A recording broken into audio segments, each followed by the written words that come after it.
कोल्हापूर जिल्हाधिकारी कार्यालयात लोकशाही दिनाच्या तक्रारींची नोंदणी करून घेण्यावरून अर्जदारांनी कर्मचाऱ्यांना धारेवर धरलं। कारणं सांगू नका, अर्जाची नोंदणी करून दखल घ्या अशा शब्दात अर्जदारांनी कर्मचाऱ्यांना खडसावलं। या सर्व प्रकारात झालेल्या गोंधळाची दिवसभर चर्चा सुरू होती। दर महिन्याच्या पहिल्या सोमवारी जिल्हाधिकारी कार्यालयात लोकशाही दिन कार्यक्रम घेतला जातो।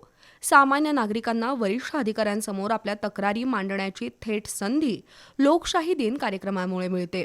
आलेल्या तक्रार अर्जांच्या निर्गतीचा आढावा दर महिन्याला घेतला जातो, त्यामुळे प्रशासकीय अधिकाऱ्यांवरही एक प्रकारे दबाव राहतो। पण लोकशाही दिन कार्यक्रमात एखाद्या विषयाचा अर्ज स्वीकारला जाणार नाही, स्थानिक स्तरावर तक्रार का केली नाही अशी कारणं पुढे करत अर्जाची नोंदणी करण्यास नकार देण्याचा प्रकार आज जिल्हाधिकारी कार्यालयात घडला। नोंदणीसाठी असलेल्या कर्मचाऱ्यांना तक्रारदारांनी चांगलाच जाब विचारला। जनतेचं म्हणणं ऐकण्यासाठी आणि तक्रारी सोडवण्यासाठी लोकशाही दिन कार्यक्रम घेतला जातो की तक्रारी घेणार नाही हे सांगण्यासाठी लोकशाही दिन आयोजित केला जातो, अशी विचारणा तक्रारदारांनी केली।